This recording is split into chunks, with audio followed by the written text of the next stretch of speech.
नमस्कार, मैं ऋषभ कुमार सम्यक समाचार पत्रिका के चैनल पर आपका हार्दिक अभिनंदन करता हूं।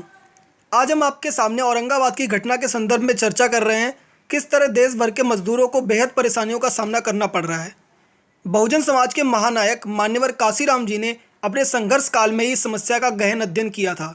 मान्यवर इन प्रवासी भारतीयों को हिंदुस्तानी शरणार्थी कहा करते थे और वे बेहद परेशान होते थे कि कैसे इस समस्या का समाधान निकाला जाए। वे जानते थे कि ग्रामीण क्षेत्रों में रोजगार न होने के कारण दिल्ली, कोलकाता, मुंबई, चेन्नई जैसे बड़े शहरों में रोजी रोटी की तलाश में ये मजदूर आते हैं और इनको यहाँ भी रोज कठिनाइयों का सामना करना पड़ता है। आज इस मुद्दे पर बड़ी बहस जारी है। मीडिया और सोशल मीडिया पर सभी चिंतित दिखाई देते हैं। देश भर में मजदूर आज प्रताड़ना और उपेक्षा का शिकार हो रहे हैं, जो कि चिंता का विषय है। अहमदाबाद में मजदूरों पर आंसू गैस के गोले तक छोड़े गए, साथ ही उन पर लाठीचार्ज कर उनके आक्रोश को दबाने की कोशिश भी की गई, जो कि अमानवीय है। इसी घटनाक्रम में पूरे देश को झकझोर देने वाली एक घटना सामने आई महाराष्ट्र के औरंगाबाद से। यहाँ पर करीब 19 मजदूरों की दर्दनाक मौत हुई। जैसा बताया गया है, अचानक मालगाड़ी ने इनको कुचल दिया। इस घटना ने देश के सभी बुद्धिजीवियों को सोचने पर मजबूर किया है कि आखिर देश में चल क्या रहा है। बहुजन समाज पार्टी की राष्ट्रीय अध्यक्ष मायावती ने इस घटना को बेहद गंभीरता से लिया है और केंद्र व राज्य सरकारों को कटघरे में खड़ा करते हुए इनको जगाने की कोशिश की है। इन मजदूरों के साथ अमानवीय अत्याचार ना किया जाए, उनकी रोजी रोटी को ध्यान में रखते हुए इनको अपने घर में वापस जाने दे दिया जाए, अपने परिवार के लोगों से मिलने दिया जाए। मायावती ने इस घटना की निंदा की है और सरकार से इस पर एक्शन लेने की बात भी कही है। समाजवादी पार्टी के राष्ट्रीय अध्यक्ष अखिलेश यादव ने भी इस घटना पर गहरा रोष प्रकट किया है और अपील की है कि इस पर तुरंत कार्रवाई की जाए। बहुजन चिंतक अचल सिद्धार्थ यादव ने अपने फेसबुक वॉल पर लिखा है, मौत का मंजर से खतरनाक है मजदूरों की व्यथा। इस घटना पर और वर्तमान संदर्भ में अनेकों प्रश्नों को लेकर भीम आर्मी के संस्थापक चंद्रशेखर के द्वारा क्या कहा गया है, आइए आपको सुनवाते हैं। देखिए, जब गांव से कोई व्यक्ति शहर में काम करने के लिए निकलता है और जब वो जिस भी मालिक के यहाँ पर आके काम करता है, तो वो मालिक से उसकी बहुत सारी एक्सपेक्टेशन होती है कि बुरे समय में वो मालिक उनका सहयोग करेगा, वो उनकी मदद करेगा। और कुछ इस तरह से ही एक मालिक और उसके यहाँ काम करने वाले व्यक्ति का रिश्ता होता है। तो ये रिश्ता काफी जगह पे जो है प्यार में भी तब्दील हो जाता है कि इसमें जो है एक प्यार का रस रह जाता है, एक दूसरे की वो भाई की तरह मदद करते हैं।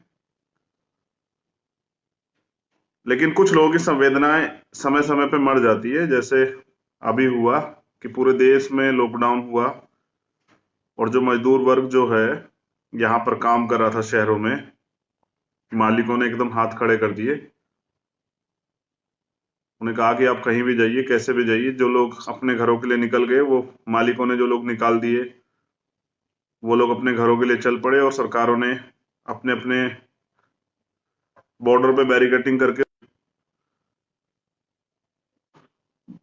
लोगों को जो है बाहर जो अरब कंट्री में हमारे लोग रह रहे हैं उनको लेके आने की व्यवस्था कर रही है। वो अच्छी बात है, लेकिन कमाल की बात है कि देश में रहने वाले मजदूरों को, जो जिसकी वजह से ये बिल्डिंगें बनी खड़ी हैं, जिसकी वजह से हॉस्पिटल बने हैं, जिसकी वजह से बहुत सारी बिल्डिंग और बहुत सारे काम चल रहे हैं, जिसकी वजह से खाद्यान्न चल रहे हैं, जिसकी वजह से देश में बहुत सारी चीजें जो है तंत्र में है, उसको कोई नहीं पूछता है। उसके लिए रेलगाड़ी की व्यवस्था नहीं होती। रेलगाड़ी की व्यवस्था होती है, टिकट की मांग होती है, पैसों की मांग होती है।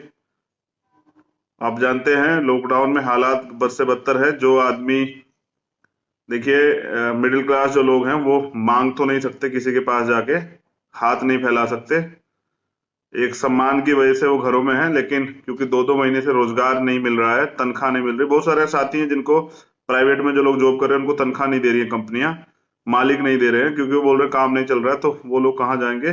स्वाभिमान की वजह से मांग नहीं सकते हैं और मालिक ने हाथ खड़े कर लिए। बस से बदतर हालात है। यूपी में तो कानून श्रम जो मजदूर हैं उनके लिए जो एक विशेष कानून था, उसको भी 3 साल के लिए हटा दिया गया है। अब मजदूरों को आने वाले 3 साल तक, अगर जब लॉकडाउन हट जाएगा तो मालिक उनको रखे, 12 घंटे ड्यूटी कराए, 14 घंटे ड्यूटी कराए, 16 घंटे ड्यूटी कराए, कि उन अपनी मनमाफिक तनख्वाह दे, तो उस पर कोई ज्यादा बाउंडेशन नहीं लगने वाली है। तो कुछ अधिकार थे वो खत्म कर देंगे। मैं ये बात क्यों कह रहा हूं, इसको समझना पड़ेगा कि कुछ हुआ है देश के अंदर आज 15-16 लोगों की जान गई है रेल के द्वारा एक्सीडेंट में। अब वो एक्सीडेंट है या वो कोई षड्यंत्र है या क्या है, ये तो जांच के बाद पता लगेगा। लेकिन जो कुछ है वो बहुत बुरा है, क्योंकि बॉर्डर सील है तो वो लोग इसलिए रेलवे लाइन से जा रहे हैं कि वो अपने घर पहुंच जाएंगे। तकलीफ भी है सब लोगों को, अपने परिवार के लोग के पास लोग पहुंचना चाहते हैं, अपनी माँ से, अपने बच्चों से, अपनी पत्नी से, अपनी बहनों से, अपने भाइयों से मिलना चाहते हैं। बहुत दिन हो गए हैं ना, क्योंकि रोजगार नहीं है। गांव में जाके एक फायदा तो है कि वहाँ किसान है, खुद के पास जो है गांव जंगल है, वहां जाके जो है खाद्य सामग्री इकट्ठा हो जाती है, खेतों में मेहनत करके भी कुछ फसल और कुछ इस तरह की चीजें हो जाती है। बाकी किसान तो इस देश का सबसे बड़ा योद्धा है ही, तो वो तो समय समय पे मदद करता है। आज व्यापारी जो तुमने हाथ खड़े कर दिए, लेकिन किसान तो फिर भी मदद कर रहा है, तो ऐसे किसानों को सलाम। ये मजदूर लोग कौन है, सबसे बड़ा सवाल ये है कि ये मजदूर लोग कौन है जो आज भूख से मर रहे हैं, देश में इनकी पहचान क्या है, और मजदूर होने का मतलब क्या है? क्या उसकी जान की कोई कीमत नहीं है? क्या उसके जीवन का कोई मूल्य नहीं है? कितने पैदल जा रहे हैं लोग, परेशान हैं, कभी बहस नहीं हो रही है, डिबेट नहीं हो रही है, सरकार से सवाल नहीं पूछा जा रहा, सरकार तरह तरह के झूठ बोल रही है। यहां जानवर भी मरता है, उस पर डिबेट होती है।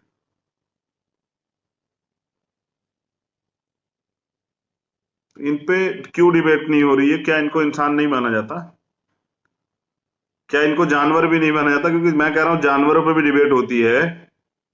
आखिर ये लोग कौन है जिन पे ना डिबेट हो रही है, ना जिनकी बात सुनी जा रही है, जो शर्मिंदा है क्योंकि उन पे भोजन की व्यवस्था भी नहीं है। और जब मैं इनको बहुत करीब से देखता हूं तो मुझे नजर नजर आता है कि ये बहुजन समाज के लोग, ये गरीब लोग हैं और जिनको जो है किसी भी तरह से अपने और अपने बच्चों का पेट पालना है। आप समझिए कि एक मजदूर का जीवन क्या होता है। वो पूरे दिन मजदूरी करता है, काम करता है और प्रयास करता है कि उसके बच्चे मजदूर ना बने। वो उनको मजदूरी से दूर रखने के लिए अब उनको अच्छे स्कूल में पढ़ाने का प्रयास करता है। मगर समझिए कि 8-10 हजार रुपए की तनख्वाह में किस तरह से सरवाइव किया जाता है, क्या क्या खाता होगा वो, किस तरह से अपने परिवार को पालता होगा। बड़ा सोचने का विषय है। हम सब लोग खाते हैं, अब हम सब लोग रहते हैं घरों में, लोग तरह तरह के खुशियां मनाते हैं, अपने फेस्टिवल मनाते हैं, लेकिन उसके पास क्या है? उसके बच्चों के बारे में कभी सोचा आपने? वो तो दूर से खड़े होकर देख के लोगों को खुश हो जाते हैं। किस तरह के अभाव के जीवन में जो है इस देश का बहुजन समाज जी रहा है, बड़ा सोचने का विषय है। और बड़े दुख का विषय भी है कि कोई सुनवाई नहीं। जाति बड़ा फैक्टर है, तकलीफ देता है, बहुत तकलीफ देता है। जब खबर आती है कि 16 लोगों की जान चली गई है, कौन जिम्मेदार है? क्या रेल मंत्री इस्तीफा देंगे? क्या जांच की जाएगी? उन अधिकारियों पे मुकदमे होंगे जिनकी वजह से, जिनकी लापरवाही की वजह से हुआ है? क्या उनके परिवार को कंपनसेशन मिलेगा? कोई मुआवजा मिलेगा? क्या उनके बच्चों की कोई जिम्मेदारी लेगा? और उनके परिवारों का भविष्य क्या होगा? पीड़ा होती है, तकलीफ होती है, क्योंकि ऐसे अभाव जीवन में जी के आए हम और जानते भी हैं। और अभी भी हमारे 90-95% लोग ऐसे अभाव का जीवन जी रहे हैं। बहुत सारी तकलीफ है, और तकलीफ इसलिए महसूस होती है कि कोई सुनवाई नहीं है। काश ये जानवर होते आज मजदूर, तो डिबेट हो रही होती, जवाब मांगे जा रहे होते, तत्काल कार्रवाई हो रही। मैं तो कहता हूं अगर ये साधु भी होते तो भी अच्छा होता, मजदूर ना होते तो शायद अपराधियों पे कार्रवाई हो जाती और इस मीडिया पे इनका जिक्र चल रहा होता, शायद ये सुर्खियों में होते। मगर अनफॉर्चुनेटली ये ना साधु हैं, ना गाय हैं, ना ही और कोई जानवर हैं जिस पे चर्चाएं हों। और मैंने जैसे कहा, ये इंसान भी नहीं नजर आते इनको, तो इनमें से लोगों को बदबू आती है। इनको लोग अपने घरों से निकाल चुके हैं, और कई जगह पे तो ये खबर आई है कि कई स्टेट के लोगों ने तो, वहां की सरकारों ने मजदूरों को जाने से रोक दिया है कि उनको लगता है कि अगर चले जाएंगे उनका काम कौन करेगा। सारे कारोबार इनसे चलते हैं, तो इनके लिए कौन बोलेगा, इनकी बात को कौन रखेगा। मैं आजाद समाज पार्टी और भीम आर्मी के सभी कार्यकर्ता पदाधिकारियों से, नौजवानों से निवेदन करूंगा, किसी के चेहरे पे हंसी ला पाए, किसी को इस तकलीफ से दूर रख पाए, किसी के चेहरे पे कुछ देर तो जो है ये गम के जो आंसू, सितम, ये जो डर बैठ गया, इसको आप दूर कर पाए तो बड़ा अच्छा होगा।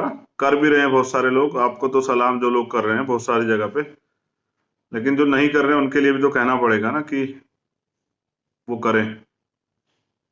आखिर मानवता को तो जिंदा रखना है ना, इंसानियत को भी तो जिंदा रखना है। अभी आप सुन रहे थे भीम आर्मी के संस्थापक चंद्रशेखर को, जिन्होंने देश के सामने औरंगाबाद की घटना के साथ साथ बहुजन समाज के साथ हो रहे अत्याचारों पर और आरक्षण पर अपनी बेबाक टिप्पणियां की, जिनके अपने मायने हैं और बहुजन समाज को इस पर सोचना होगा। आपको याद होगा कि कल हमने आपसे एक सवाल पूछा था कि बहुजन समाज पार्टी के संस्थापक व बहुजन महानायक मान्यवर काशीराम जी ने अपना प्रथम लोकसभा चुनाव किस सीट से लड़ा था। इसका सही जवाब है कि मान्यवर काशीराम जी ने अपना प्रथम लोकसभा चुनाव छत्तीसगढ़ के जांजगीर लोकसभा चुनाव से क्षेत्र से लड़ा था। इसी क्रम में आज हम आपके सामने एक सवाल लेकर आए हैं। आज का सवाल है, काशीराम जी प्रथम बार किस लोकसभा चुनाव क्षेत्र से सांसद बनकर देश के लोकसभा में पहुंचे थे। आप इस सवाल का जवाब वीडियो देखने के बाद अपने कमेंट में ज़रूर दें, जिसका हमें इंतज़ार है। इस तरह आप और हम मिलकर बहुजन संघर्ष को आगे बढ़ाने में कामयाब होंगे। इसी के साथ हम आपसे विदा लेते हैं। बहुत बहुत धन्यवाद।